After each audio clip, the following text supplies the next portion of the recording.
안녕하세요. 오늘부터 한국 부동산 거품론이 허구인 이유를 시리즈로 방송할 텐데요. 이번 시간에는 한국이 과거 일본 경제의 버블 붕괴와 같은 일이 발생하지 않는 이유에 대해 탐구해 보겠습니다. 한국에는 아직도 보시는 바와 같이 부동산 거품론을 말하는 분들이 많습니다. 부동산 거품론자들은 한국 부동산이 조만간 과거 일본처럼 버블이 붕괴될 위험성이 크다고 주장합니다. 그래서 보시는 화면처럼 이들은 일본 부동산 버블 붕괴로부터 교훈을 얻어야 한다고 주장합니다. 그러나 한국의 현재 상황은 일본 경제의 거품이 붕괴되던 1991년과 판이하게 다릅니다. 먼저 일본 경제가 왜 거품이 생겼고 그 거품이 꺼지게 된 이유에 대해 살펴보시겠습니다. 일본 경제가 거품이 끼게 된 가장 중요한 원인은 1985년 플라자 합의 때문이었습니다. 플라자 합의란 미국의 주도로 G5 경제 선진국들의 재무장관과 중앙은행 총재들이 모여서 각국의 환율에 대해 합의한 것을 말합니다. 당시 미국의 경제는 70년대 말 석유 파동을 겪으면서 스태그플레이션이라는 새로운 국면을 맞게 됩니다. 스태그플레이션이란 경기 침체와 인플레이션이 동시에 나타나는 현상을 말합니다. 원래 일반적으로 경기 침체는 디플레이션, 즉 물가와 자산 가격 하락을 동반합니다만 당시 미국은 경기 침체와 물가 상승이 동시에 나타나게 됩니다. 만일 미국이 경기 부양책을 썼다면 물가 폭등을 막을 수 없었고 물가를 안정시키기 위해 정책 금리를 인상했다면 경기는 더욱 위축됐겠죠. 미국 경제는 이럴 수도 없고 저럴 수도 없는 딜레마적 상황을 맞게 된 겁니다. 1979년 8월 미 연방준비제도 이사회 의장에 취임한 폴 볼커는 두 마리 토끼를 한꺼번에 잡겠다는 욕심을 깔끔하게 버렸습니다. 경기 부양과 물가 안정 중에서 물가 안정을 택한 겁니다. 폴 볼커는 미국의 정책 금리를 자그마치 20% 넘게 올린 끝에 미국의 물가 상승을 확실하게 잡습니다. 볼커의 이러한 고강도 금융 긴축으로 예고됐던 결과가 나타났습니다. 미국의 경기는 더욱 위축됐고 달러화 가치는 큰 폭으로 상승하여 미국 제품의 가격 경쟁력은 떨어졌습니다. 미국 제조업 기업들이 이렇게 이중고를 겪는 가운데 엎친 데 덮친 격으로 좋은 품질과 압도적인 가격 경쟁력으로 무장한 일본과 독일의 상품들은 미국의 소비 시장을 잠식하기 시작했습니다.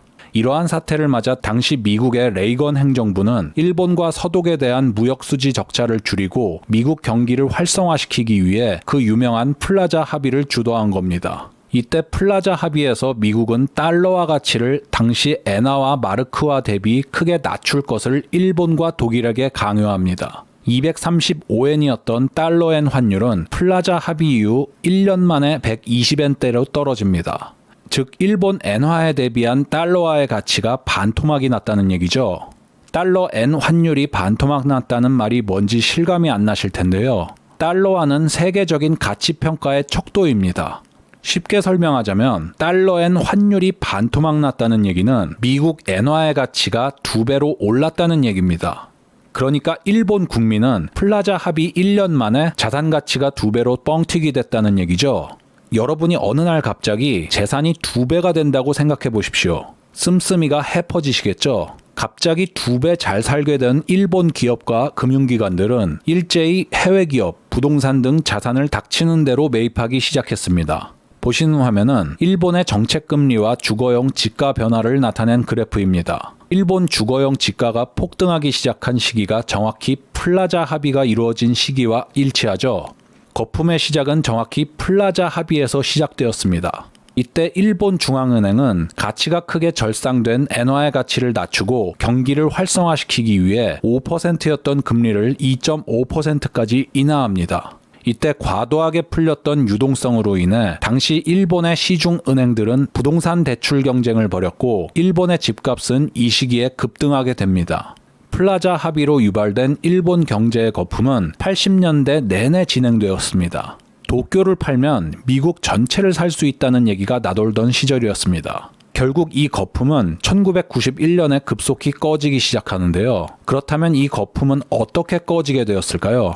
보시는 화면은 위키백과에 나오는 바젤 1이라는 항목입니다. 바젤 1이라는 건 당시 미국, 영국, 일본 등 주요 선진국들의 중앙은행 관계자들이 만든 국제결제은행이라는 협의체가 있는데요. 이를 BIS라고도 하는데 이곳에서 은행의 자격 조건을 규정한 규범입니다.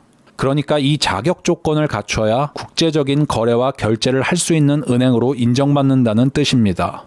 원래 이 규범을 처음 제안한 사람은 폴 볼커로 알려져 있습니다. 처음엔 미국과 영국의 은행 간 규범으로 제안됐던 것이 주요 선진국의 은행으로 확대된 것이 바젤 1이라고 보시면 됩니다. 바젤은 지금 3까지 나왔고 한국의 시중은행들이 바젤을 도입하기 시작한 건 1997년 외환위기 때부터입니다. 그럼 이 규범에 대해서 살펴보시겠습니다. 이 규범의 내용은 간단합니다. 자기자본 비율이 8% 이상이어야 한다는 겁니다. 국내에서는 흔히 BIS 비율이라고 부릅니다. 자기자본 비율이란 자기자본을 위험가중자산으로 나눈 값입니다. 쉽게 말해서 자기자본은 부채를 제하고 남은 자산이라는 뜻이고 위험가중자산은 주식, 기업채권, 주택담보대출, 부동산 등을 위험의 크기로 가중한 자산의 합입니다. 보통 주식을 위험자산이라고 하죠.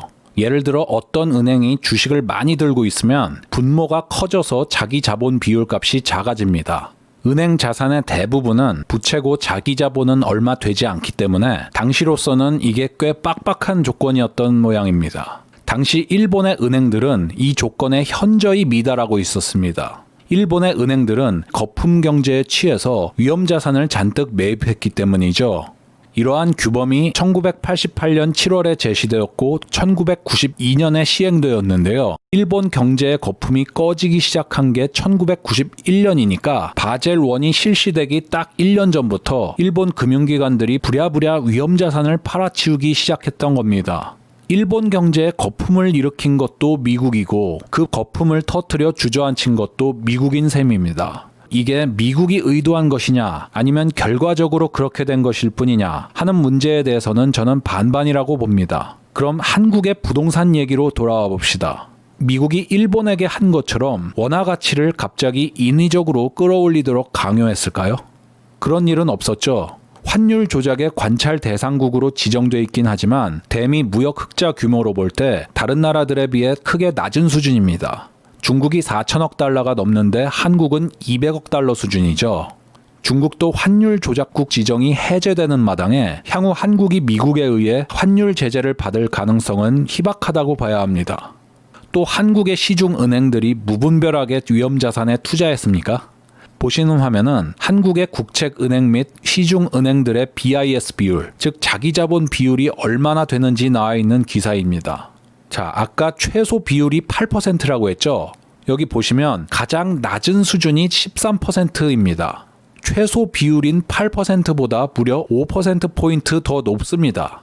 코로나 사태로 인해 낮아진 게 이 정도라고 하니까 한국의 시중은행들은 상당히 건전하다고 할 수 있습니다. 정리하겠습니다.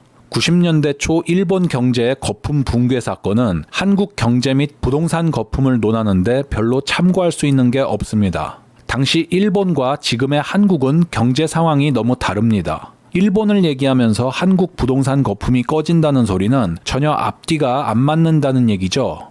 일본 경제에 버블이 생긴 주요 원인은 플라자 합의로 인해 엔화 가치가 2배로 급등했기 때문이고 이 버블이 꺼진 결정적 계기는 자기 자본 비율을 8% 이상으로 규정한 국제결제은행 즉 BIS의 합의 때문이었습니다.